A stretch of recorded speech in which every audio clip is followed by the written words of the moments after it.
Welcome back to the Coast to Coast Knit Along friends. In this video, we are going to be going over how to perform the Kitchener stitch, which grafts the two halves of our wrap together, as well as how to pick up stitches along the side edges to work our edging. Lastly, we'll be going over how to make our tassels.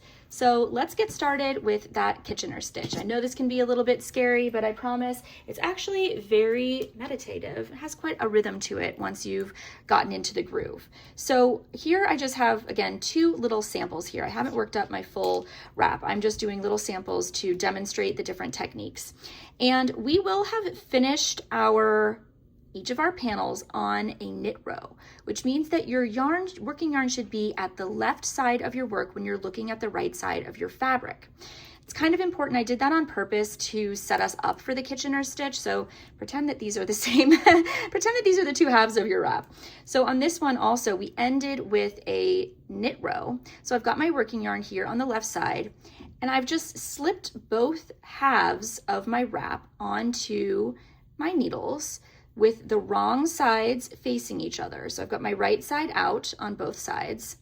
And now that working yarn is in position in the back. You want the yarn to be coming off of the stitch, along the first stitch on the back needle here when you have these two lined up next to each other like so. If you've already cut your yarn, don't worry, you can just tie on again here, but make sure you tie on close to this stitch, the first stitch on the back part of your needle. Now, the Kitchener stitch, like I said, has quite a rhythm to it, but we need to do two things to set it up before we get into the repeated part of it, okay? So that's going to be, you want to insert your tapestry needle here. So I've cut that working yarn to a nice length here to go across the stitches. I always say you want about 3 times the length of the amount that you are grafting. So mine is a little bit long for just this little sample, but you can measure out about 3 lengths of the width of your wrap for the amount that you want to cut off here, and then just thread that onto a tapestry needle. The first step for the setup is to insert your needle into that first stitch on the front needle purlwise. So you're just going directly into it this way, and you want to keep that on the needles. And then you're going to insert your needle, your tapestry needle, into, and you want to make sure your stitches don't fly off your needles here, into the first stitch on the back needle knitwise. So instead of going in like this purlwise, you're going to go up the stitch knitwise like that. Again, keeping that stitch on the needles. And now we are ready for the repeat of the Kitchener stitch, which is what we're going to do all the way down this length of stitches. And that is, you want to go knitwise and pull that stitch off of your needles, and then purlwise into the second one and keep that stitch on the needle. Then on the back, you're going to do the opposite. So you go in purlwise and let that stitch fall off. And sometimes I like to do this in steps where I'm not going to pull the needle all the way through. I just went in that purlwise. Now I'm going to go into the next stitch knitwise. And now I'm going to draw all the way through. So you can draw all the way through with each stitch, or you can kind of couple them up. So once again, we're going to repeat those 4 steps. So knitwise and let that stitch fall off, and then purlwise into the next stitch. Then I draw through. Then I'm going to go purlwise into that first stitch on the back needle, and then let it fall off, and then knitwise into the next stitch, and then draw all the way through. And you can do this fairly snugly. You will start to see your fabric coming together, and you'll be able to kind of tell if your tension is a little too tight or a little too loose. I find that I like to pull it a little bit more snugly than I think I need to. That's what looks the best for me. So again, we're going to go in knitwise and let that fall off, and then purlwise into the second stitch. And then on the back needle, we go in purlwise and let that stitch fall off, and then knitwise. I'll do it one more time with you, but you're just going to repeat this all the way down the bottom, all the way down the length of your stitches. So knitwise, let it fall off, purlwise, purlwise, let it fall off, knitwise, and that's all there is to it. So I'm going to meet you at the end of the stitches here. You can see how those are forming a really nice continuity from the knitting here to here.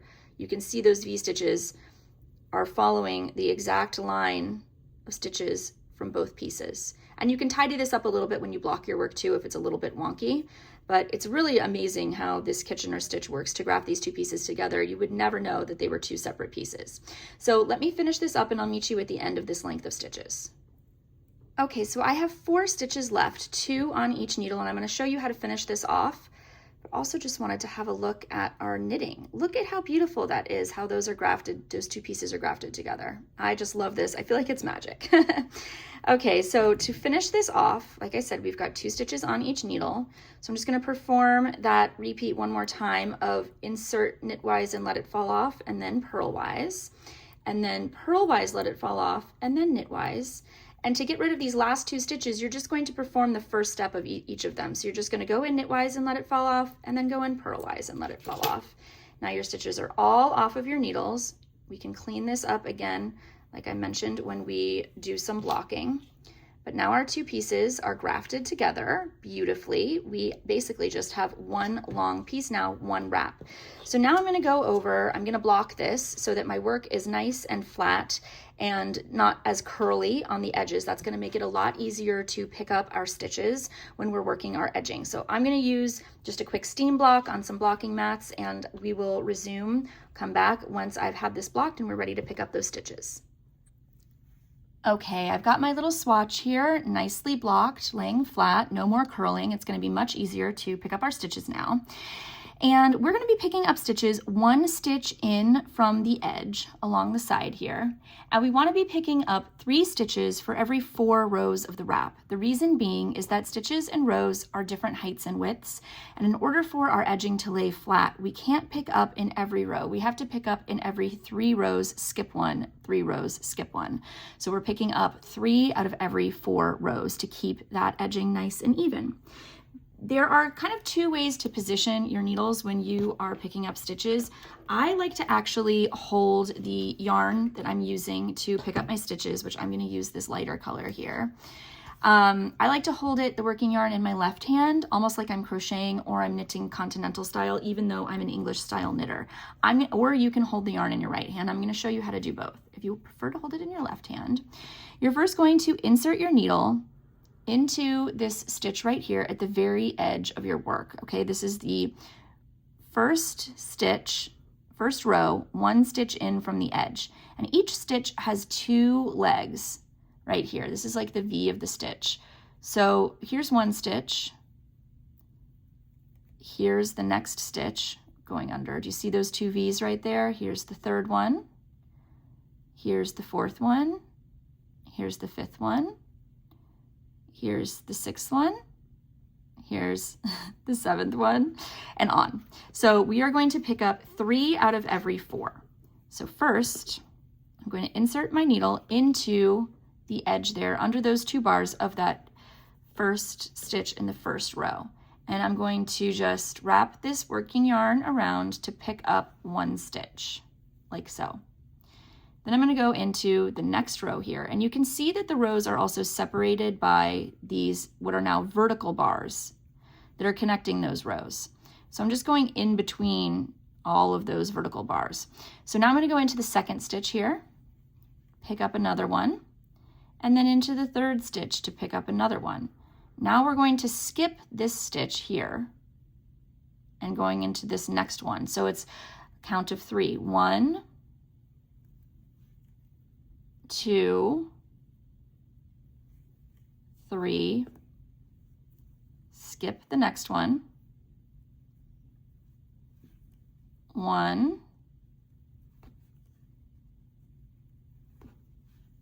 2, 3, skip the next one. Now I'm going to show you how to do this if you were to hold the yarn in your right hand, in case you want to only be an English style knitter. So we're skipping that stitch right there. I'm going to go into this one and knit. Then we'll go into the next stitch here and knit 1. Then next one here and knit 1. So that's 3. Then we're going to skip this next stitch here and go into this one. So that's 1, 2, and 3, skip this next one here, go into this one. Oops.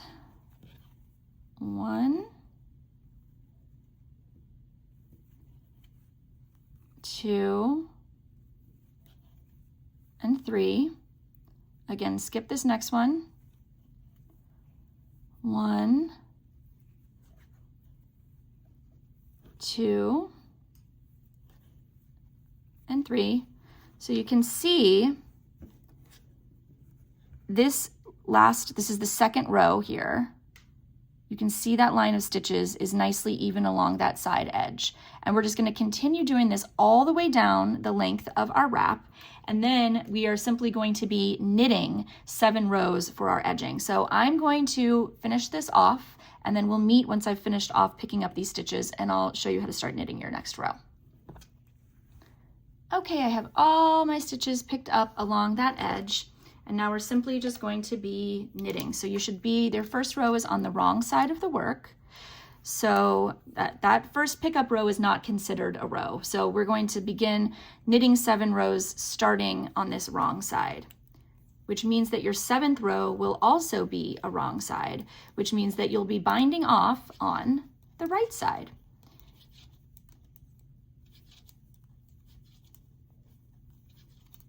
So we're just knitting down this row like normal. And you can see, this is what I wanted to show you. There is a tiny bit of what I would call like a seam allowance that happens here because we picked up in between that first and second stitch along each of the sides of the rows. And that's totally fine. That block's pretty flat. It's basically negligible from the front of the work. You will be able to see a tiny ridge on the back side of the work. But let me just get down this row and I'll show you what it looks like on the finished wrap as well. All right, so here is the edging along our finished wrap. And like I said, on the back, you can see that little bit of a seam allowance, which is basically nothing, especially once you've got it's about an inch, the edging along the sides of the wrap. Once you've got that, this becomes much less noticeable. And what I love about having that little ridge there actually is it's the perfect place to weave in all of your ends because you can hide them really easily along this side edge. I do like to go into the fabric a little bit though. I typically go 1 to 2 inches in one direction, weaving my ends in, and then 1 to 2 inches back. That way it's caught in both directions. So if you tug on the fabric, it won't pop out. So let's move right along and talk about how to make our tassels. So for our tassels, we're going to be needing to cut a lot of lengths of different sizes. You're going to need 240 10-inch lengths, 24 12-inch lengths, and 24 18-inch lengths. Those 12 and 18-inch lengths are to tie your bundles up. So that's what these 2 yarns are right here, those 2 lengths. And then for the purposes, again, of this little tutorial, I'm not going to use, I'm not going to cut enough for all of the tassels. I'm just going to make one small one. So I like to use a book to cut my tassels. So lengths. So if I were to be needing a 10-inch length, I would find a book that is 5 inches wide, so that once it's wrapped around once, that will be 10 inches. So this is obviously much smaller than that, but we're just going to pretend.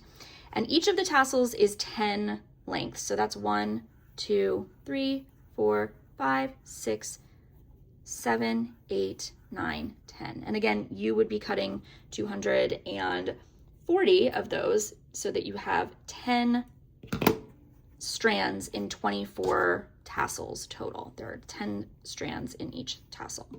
What I like about using a book, especially a hardback book, is that now there's this little groove right here where I can insert my scissors to easily cut through those lengths so that now I have very even lengths. And the first step is then after that, you want to take your 18-inch length and you want to, your 12-inch length, and you want to fold this bundle in half over, you can fold this in half and then insert this yarn, or you can just simply lay these lengths over that 12-inch one, and you're just going to tie this off around the center of this bundle, center of these lengths. Make sure that that is folded nicely in half there. And I'm going to double knot that. And then I'm going to take next my 18-inch length here, and I'm going to lay that out as well. And I'm going to put the bundle right on top of this one, this length here. And I'm going to tie this off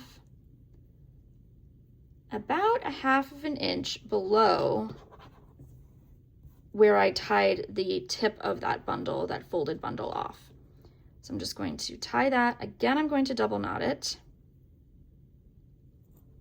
And then what I like to do is to place the longer end of that length onto a tapestry needle.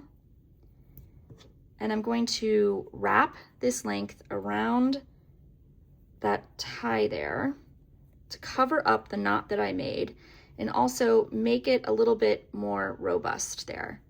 And then I simply take this needle and insert it down into the center of my tassel and pull that snug